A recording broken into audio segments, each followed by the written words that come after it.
me about ectopic loss. Welcome to the ectopic loss panel discussion for Love Through Loss. It's the third year of Love Through Loss, and it's the third time that I've been able to host this panel. And this year we have two new guests to us. We have Zilla and we have Romina. Zilla is an ectopic loss mum, and will speak to her own personal experience of loss, and she has also gone through other losses as well, but I will let her elaborate on her journey in her own words in a moment. And Romina has also gone through ectopic loss and other losses as well, and is also a clinical psychologist here at Sage Clinics in Dubai. So Romina is going to bring another dimension to this, because she's going to be talking through her own personal lens and her professional lens as well. So I'm going to come to you, Zilla, first, if that's okay, and just ask you to introduce yourself in your own words, and how have you arrived in this space talking to me about ectopic loss? Over to you. Thank you so much, Emma. So it's sort of a long journey, but I'll try and give you the abridged version. About 10 years ago, we were actually diagnosed as infertile at a very young age of only 29. So we embarked on an infertility journey through multiple IVFs, and arrived at, ultimately after our third IVF, we were blessed with our oldest child, which was phenomenal. It was a blessing. We were very excited. And then we wanted to expand and add to our audience in our fourth IVF, which was one of the previous two. Things went really well, and they went really swimmingly, and we were very pleased with the results. To find out I was pregnant again. We went on a trip to Cyprus.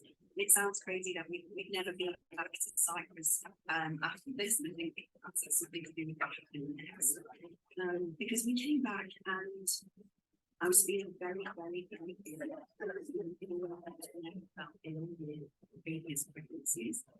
And after going to our, should have been some viability scan, which obviously happened quite early on in an IVF pregnancy, we were diagnosed as a pregnancy of unknown location initially, and then sent very quickly after that to a specialist here in Dubai, who diagnosed me as having an ectopic pregnancy in my left fallopian tube. And then what happens next, and I'm sure we'll talk about this, as we go through the panel, was within 3 hours of that initial scan, sitting on an operating table and was having emergency surgery. And I think that is the sort of the key piece for me, is how emergent these situations are. And it really was, in my situation, that I had lost an inordinate amount of blood already, and just didn't know about it, and was rushed into the emergency room and effectively had the surgery as quickly as possible. And I lost not only a much wanted baby, but I lost my left fallopian tube, and I lost a lot of hope really in that day, in that experience. And I think that was 5 years ago, this September. I'll never forget the date, as I'm sure most of us, many sorts of loss we've experienced. And it's still extremely wounding, 5 years later. And I think that sort of pain of the rawness, I didn't expect to still feel this way 5 years later. Although I think sometimes the anniversary is very significant. Anniversary like that can bring that's kind of why I'm here today. The long story short after that is we come on to multiple more IVF treatments post that.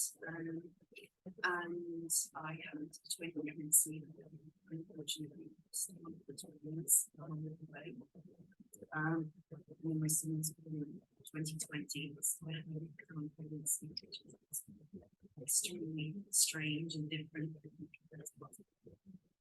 And miraculously, spontaneous pregnancy at the end of 2020, beginning of 2022, we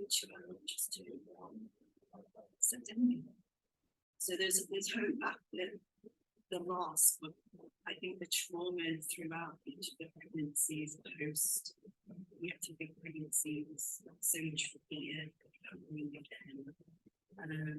You know, from the moment you find out to the moment you can have a scan just to check that you're not going to be rushed into the emergency room again is something that I think I can never shake how that felt during that time, and particularly with pregnancy. Pregnancy, because it was during lockdown, I had to attend those appointments alone. And I think, you know, the nervousness of attending that appointment at the same clinic, that was, you know, sort of feeling that something was going to happen again was a very frightening experience to go through during that time in 2020. And having to do it was just exacerbated the pain. Zilla, thank you so much for introducing yourself and everything that you are going through and have just been challenged with at every step. I just, so much, I've put my hand on my heart as you're speaking, because I can feel still, you know, and I think this is a misconception of society, that this is a one-time thing that happens and it's something that gets put behind us, and actually we carry it with us. And yes, it transforms and our relationship with it will change over time. Doesn't always mean it gets easier. But there's just so much in what you've shared, and so much that you have been going through and still going through, I'm sure, with infertility and the trauma that comes with that and subsequent losses. I'm just, first of all, sending you a massive hug. Before we go any further, I just want to send you loads of love, because you're really going through it, and I'm just sorry that you've had to go through so much, and I'm sure you're still going through lots of things which we'll talk about as we go on in talk. I really appreciate that. I think it's I'm not the only person that looks like this and has experience of it. As you say, normalizing, it's not just a long-term feeling, and if it doesn't live with you, I know that everyone will never be the same again, in both good and bad ways. Mm-hmm. I'll carry those children with me for the rest of my life, and I think that's important to know that's not an unusual feeling, and it's okay to feel that way. Yeah, of course. And I'll come back to some other aspects of what you shared in your introduction as the conversation goes on, because the topic of this is ectopic loss, but what I can hear in your share is so many layers of loss, of experience, of feeling a certain way again, of babies. There's so many things, so many aspects of loss that I think go really unseen and understood by the people around us, you know, unless we're having a conversation like this, you know. So these conversations are so important. Romina, I'm going to come to you, and I'm going to ask Romina to do two introductions. She's going to do two. She's going to do a personal introduction and a professional one. So I'll leave you to decide which order you do them in. But Romina, tell us about you. Oh, thank you, Emma, and thank you, Zilla, for sharing that and for bravely going first and sharing that. And honestly, there are so many parts of your story that really resonated with me, in terms of especially in terms of the multiple losses and the fear. I think, today's topic being ectopic, I think in comparison to some of my previous losses, ectopic was by far one of the most terrifying experiences of my life. And before experiencing an ectopic, I never knew how dangerous it was. Before that, it's something that, I heard about very loosely, but never quite understood just how threatening the experience would be unless you're really going through it. So I can start off with my personal experience and then talk about how it translated into my professional work. So before the ectopic, literally 2 years before, to the date, I'd had a missed miscarriage. So a missed miscarriage in that, I thought, I was pregnant, was carrying on with the pregnancy. Everything was fine. Went for a scan and found out there was no heartbeat. And we had been a couple of months in.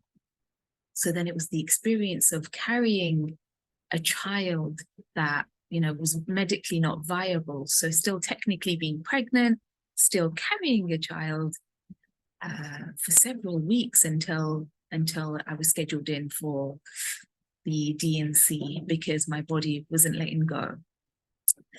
And it's almost, my ectopic journey was almost the opposite, because what had then happened is I'd fallen pregnant again. The baby was in a place, was in my right fallopian tube. And the baby kept growing. So every time I'd go for a scan and go for a blood test, because you'd have to do blood tests every other day, they'd keep delivering the news that the baby just keeps growing, this pregnancy is growing, your hormones are increasing. So it was almost the opposite of what I'd experienced in the past. And alongside that, the news from the medical team was constantly, if you're in pain, you need to come back. If you're in pain, you need to come back, because if this ruptures, it's dangerous. So it was this daily with me and my family around me who were like, are you in pain? And I'm like, I don't know if I'm in pain. Am I in pain? I don't know if I'm in pain. So it was this being on edge and on threat for weeks almost. So what they'd given me was that they told me I needed to make a choice within a couple of hours, whether I'd go for medical management, which was the methotrexate drug, which at the time the statistics were, it's an 80% chance of this working, or surgical management, where I would have the right fallopian tube removed. And it was like making this decision overnight. You're reading, they give you like flyers, and you're reading them, you're absorbing maybe 5% of the information, having to get family members to read them. I remember me and my friend, us doing a pros and cons list. Which one should we go for? And then going for the methotrexate. But then the doctors, giving the methotrexate and saying, listen, if you are in pain, you need to come back and you'll know the kind of pain. But then feeling fearful of taking medication for the pain, because I was always in pain. And I was like, oh, but I don't want to take medication in case I don't know if my body is in pain. So there's all these layers and these decisions and this being on edge and, on one hand wanting to grieve, but on another hand not wanting to die. That was my experience really with the ectopic, where it was, on one hand, me and my husband, we were joking that, wow, this pregnancy is so resilient, it keeps wanting to grow regardless, but then on the other hand, being like, I really, really don't want to die right now. Like this feels very, very fearful. Unfortunately, the methotrexate didn't work, and the pregnancy had in fact doubled in size within a week, and my HCG levels had risen. And I'd gone in for another scan, and they were like, you need to go in for surgery immediately. And I was like, no, give me the methotrexate again, please. I don't want to lose a tube. I'm not ready to lose a tube. Pleading with them. And they were like, look, this is just too dangerous. You're just going to have to go for the surgery. Like, we really, really think you need to go for the surgery. So yeah, I had to go for the surgery, and like you had to have the tube removed, and the loss of all of that was just unbearable for such a long time. Really traumatic journey. And I remember the after effects of that pregnancy, that loss of pregnancy was just a whirlwind. I remember having nightmares. I remember having a nightmare that I'd had a hysterectomy, because I'd taken it so personally. So in terms of my professional journey, it really made me think about how much would have changed had I known more and had people spoken about how traumatic this was, It made me think about, I guess, the layers of experience that women have to go through when they're going through this loss, having to explain it. Like, I felt like I was educating everyone around me what an ectopic pregnancy is. And, people very, from a very kind place would be like, well, can't they just put it in the right place? Like, that was often the thing that people would say. Can't they do a surgery, and take it to the right place if it's growing? And And people making this assumption that I'd be ready to go for like IVF or start trying again when that lower part of my body felt so vulnerable, so vulnerable because of all the invasive, you know, the checking, the non-stop checking and the non-stop, you know, blood tests, and the thought of anything else going into my body was so harrowing. So yeah, so that experience made me really think about how we talk about loss and the invasiveness of going through a treatment like this and going through an experience like this. And I thought actually it would be nice to bring those worlds together in my professional life when working with women, working with grief and loss and trauma, especially because it was a very traumatic experience. And in my professional life, my work is very much about when working with grief and loss and, you know, women's experiences of mental health, is to think very culturally sensitive. So I'm Muslim by background, and I drew on my faith a lot for my healing. And it made me think, oh, wouldn't it be, you know, when I work with people, it's really getting to know the things that are important to them and the ways in which they would want this, you know, these journeys to be honored, whether that's culturally, spiritually, religiously, whatever it is. You know, I've always made a commitment to work with people within, you know, with their understanding and what is important to them culturally, wherever that is in the world. So a little bit about me. Thank you for your introduction and sharing everything, you know, the parts of what you've been going through. And the bit that is striking me with both of your shares is the loss beyond the obvious loss. I can hear it coming through both of you strongly, and also the intrusion as well has really come through very strongly, like just the physical intrusion of medical intervention, and you know how that then gets carried forward into your life, right, and in your future experiences as well. And the other thing is the difference in loss. So I know that you have both had other types of baby loss, pregnancy loss, and just I'm interested to know from each of you how for yourself, not compared to others, but in your own experience comparatively, how this is sitting with you, and what parts of ectopic loss perhaps are so different to the other types of loss. And I think that's an important part of this conversation, because I can hear a lot of shock and trauma and suddenness and urgency and lack of autonomy and lack of choice, and so much in that is loss, things being taken away.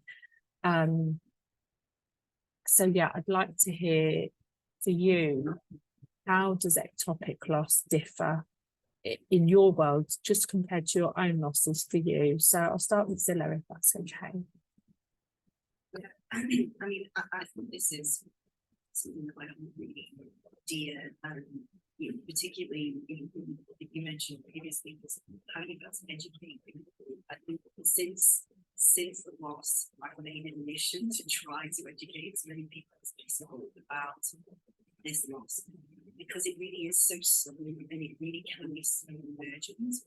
And I think for me, what should have been a phenomenally exciting day to hear a heartbeat and have, you know, a confirmation of pregnancy turned so quickly into an emergent situation. And I think it's the reactiveness that you don't have any control over what's happening. You're just being swept from one scan to another scan, to another hospital, to an emergency room, to, you know, somebody asking you when the last time you ate was, to make sure that you're not going to aspirate in surgery, and, you know, saying, do you have any living children? Do you just like the number of questions that can come at you. And then they literally have you started explaining that I wouldn't ever forget. And it's literally one of the comments on the explain, you have to acknowledge that death is a possible result, either not having surgery or whilst you're on the operating table. And I think that is a fear of I totally relate to having nightmares about this, because I relive those few hours over and over and over again. You know, thinking about things I could have done differently, you know, I could have done anything differently, really. And I think, you know, and this is in particular trauma for me, is that I had the time my daughter was 2 years old. She needed to be picked up from the nursery, and it sounds like a crazy thing to say. I had to send my husband away to go and pick up our daughter from the nursery. But she didn't know anybody else. There's nobody else around. We're in Dubai. We don't have, you know, family and friends around. And so I was sitting in effectively holding room, waiting to have this surgery. So what was being told to save my life, and at the same time having to say goodbye to my husband, and effectively fear that I just didn't know if I was ever going to see my daughter again. And I think that sort of emergence is something I don't think it was any idea sits behind ectopic pregnancy. And so, you know, you are dealing with multiple, the word is layers, it really are multiple layers of trauma. It's the layer of trauma of losing a baby, much wanted, much thoughtful baby, given, you know, particularly in this case, was not in IVF procedure that resulted in this pregnancy. And then, you know, on top of all of that is this kind of absolutely zero control. This feels like a train that you have to be on the train, because if you don't, you could die. And I think that is the bit that I continue to be emotionally affected by. When I think about it, which is really how close that I really was, I think that is something that is very driving. In my other losses, like multiple embryo losses, very early losses with IVF pregnancy, but the loss with my son, I knew I was pregnant with twins, which means I was long enough gone pregnant wise to have 2 heartbeats, and then it was sort of, I went through the scan a couple of weeks later, and there was only 1 heartbeat detected. And you're sort of carrying on this pregnancy that you're really thinking about being you, while at the same time, I mean, you've lost, and it almost feels like a different type of grief, decline and grief. There's a loss because you're still pregnant.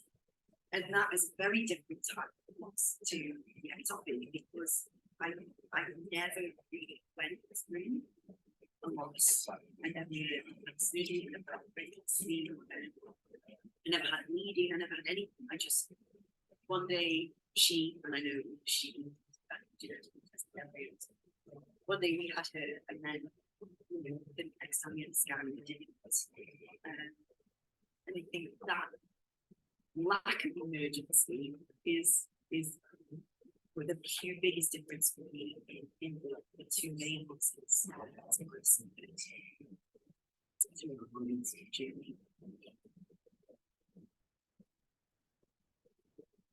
Almost 2 like completely opposing experiences in terms of how that's played out for you physically, and the emotional impact of the difference in that, and then having to concurrently carry on in a pregnancy with a healthy living sibling to the sibling that you've lost. Do you know what comes through to me for both of those particular losses that you've just been talking about is a lack of space to process in both, in so many ways. So in the ectopic loss, a lack of space because of crunch time, no time, we're here, it's an emergency, you're thinking about picking up your living child from nursery, don't know if you're going to see your husband and your child. I mean, that must have just been so overwhelming. I can only imagine how scary that must have been for you as it was happening and unfolding. And then the replaying of it, I'm not shocked that you have these intrusive thoughts and replays of this going through your mind, because it's so overwhelming. There's no time to process that in any sensible way that we can file it in any sort of sensible fashion. And then obviously when I hear about how this fits into the context of your life, you're also running with infertility. And I know what that's like to live with infertility and fertility treatments. And I think the whole process of trying is so consuming that so I don't know, for me anyway, there's an element of like parking things and having to keep going, right? Because we've got the next treatment and the next treatment. So there's so much, isn't there? And all I can feel in your story is just a lack of time and space to process. And then in your twin pregnancy, well, I've got to carry on being pregnant, and there's no physical, there's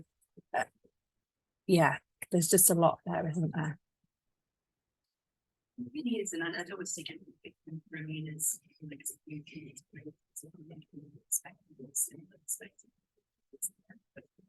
the lack of ability to process is something that I'm still dealing with, and I've been seeing a therapist for a long time to try to continue to process all of this. And I think because we were in an infertility journey, as you say, a lot of people's like, well, we just keep going. And I had this sort of hamster wheel of like, well, I can't start. Yeah. Because I've got to just go to the next treatment because I need to have a sibling and I need to do this and I need to do it before it's too late or whatever it is. And and taking nothing away from the fact that have children, but one thing the husband said to me once was, do you think you're focusing too much on having future children, thinking about the one that you have? And that was a really poignant moment for me, because it was about like, I was lucky enough to have one through the infertility journey, and the fact that I almost did have a very deadly situation that I could basically not been able to survive as a wife or a mother or a sister or a brother, these kind of things. Like, I think that is where the lack of ability to process really comes in, because you just keep going, and it's just a tendency to park out all the feelings and park out to make you feel, because you think I've just got to do one more IVF, and this will be the one where I'll get a baby, and putting aside everything else that's really going on. It's very difficult. Thank you for sharing your experience in that, and the conversation that took place between you and your husband. And I don't think any of it is conscious. I think it's just we are thrust into these survival situations, and I think being in infertility is we're in some sort of survival mode, and then we get thrust into loss, which is another grief, survival, shock, trauma situation. And then when you're in then a pregnancy after loss and after infertility, it's not blissful. I have girls in my support groups that call them unicorn pregnancies. These people that just get pregnant and everything is wonderful, and they go out and they're like 6 weeks pregnant, they buy all the baby stuff, and they're like convinced they're bringing home a healthy baby, and they do. And of course we're like, that's like a unicorn pregnancy. How does that even happen? So, pregnancies for people going through infertility and loss and birth trauma, even subsequent pregnancies, I think pregnancy after those experiences are another survival mode. So it's not that you're consciously choosing not to process, there just isn't a space. And let's face it, there is a huge pressure on us as women with our age, with our fertility age. I mean, it's not like we're sitting here putting all this pressure on ourselves. There's so much going on around us that compounds all of this stress into our family building reproductive journeys. Ramina, I'm going to come to you and ask you, in your world, in your experiences, how are these comparing, and what differences are coming up for you? I think there is bravery and resilience in any of these routes that women take, whether it's jumping back onto the IVF and saying, I'm going to do this. Come on, I've got this. My body can handle it. I can handle it. There is bravery and resilience in that. And I think there's also so much bravery and resilience in saying, I'm going to leave it to faith. If it happens, it happens. I just don't want to go through that. And also saying, I can't do it. My body doesn't want to do it, and putting those boundaries in and saying, I just need to take care of myself right now. and this is just too much, and I wouldn't be able to do this justice if I was to do it. You know, any of those options takes a huge amount of resilience to make that decision. And, you know, for that latter one to say, I'm not going to do it now. I know I'm getting older. I'm in my mid-30s or 40s, and, you know, I know time is ticking, but I just can't go through that. You know, some of the things that women might say is, you know, what if I don't forgive myself for just doing it one more time? And you know, and one of the things that we might say to that is, would you forgive yourself for saying I needed to take care of myself, and actually I wouldn't have been well, you know, like, can we forgive that? Like, so I think we can see strength in any route, you know, whatever the decision is that women choose to make post ectopic, or any loss, because of how harrowing and how lasting the impact is. Some of the key differences for me, so in terms of differences of losses and the experiences it left me with, as I said, psychologically, I was in threat mode for weeks. Like, the whole ordeal lasted about a month, maybe, because in the initial scans, they couldn't find the pregnancy. So I was diagnosed with pregnancy of unknown location, and they were like, we can't find anything, so we can't do anything. And they were like, well, it might be that you've already had the miscarriage, and it's just taken some time for your HCG hormone to drop. So the whole ordeal lasted so long. My level of threat was so high for so long that it took such a long time for my body to catch up with time, and to catch up with the fact that we're safe now. I'm safe now. So that was a key difference. Another key difference that I would say is that technically, emotionally, it felt like this child was still alive, and it was still growing, and it was a being. For me personally, I know some people might refer to it as, you know, a pregnancy, or like, I remember, you know, I had a client who referred to it as just matter. It was matter for her, you know, and then that's fine. Like, however, you know, however people want to acknowledge it. But for me, I acknowledged it as life. You know, there was life, and life was growing. And then it was me making a decision of how I was going to terminate that life. And that was another key difference. Whereas in the past, losses were not in my control. This loss, in many ways, felt like it was. I had to make a decision. And I remember, before making the decision for the initial methotrexate, you know, making a prayer, and you know, sending a message to this child and saying, I'm so sorry, I couldn't bring you into this life, but I guarantee I'm seeing you in the next. Wait for me, you know? So in that way, the act of it feeling like, you know, I had to pull the plug on it. Like, there was that experience as well, that, you know, I think, you know, a lot of women who had experienced, you know, ectopic pregnancies resonated with as well. This act of, I knew it was growing, but I had to say goodbye. I had to choose a time, and I had to choose the method in which we would, you know, be separated from, or whatever it was.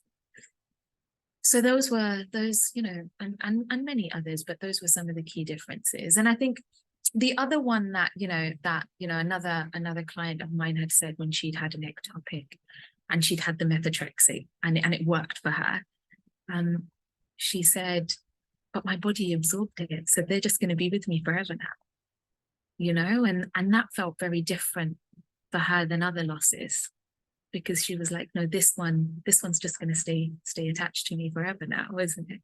Whereas the other losses had come out physically. So I think there are some very key differences in terms of experience, what we see, what we feel, the choices we have to make. Thank you for that. And I do resonate for different reasons with the whole having to make a choice of when and how, and I think that is a very difficult thing for people to understand, when you've had a loss that's just happened, and a loss has happened, and there's no sort of decision making on your part. There is a huge difference when there's decisions to be made on your part, and they feel very heavy. So I can relate to that part of your story.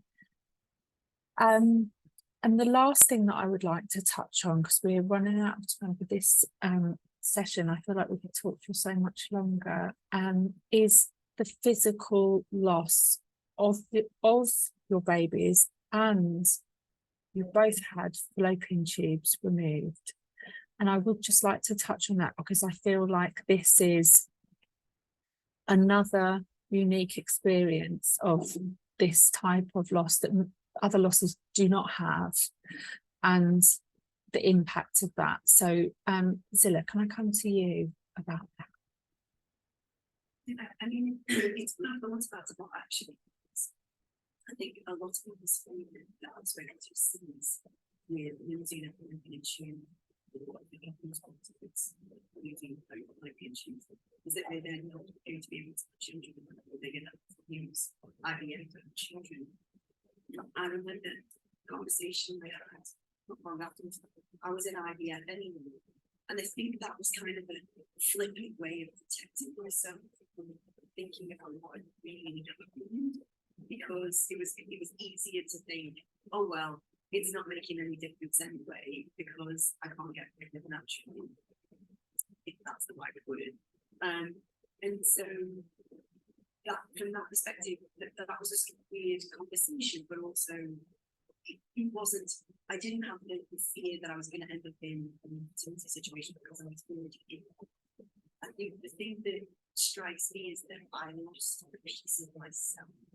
And I think that's something that I still don't really know how to process that, because, you know, I literally lost a piece of me along with the baby, and it's just gone. It's just in the medical waste pile, and that's a strange trauma and a strange feeling. I think a lot of people don't focus on it, don't think about it, because they don't.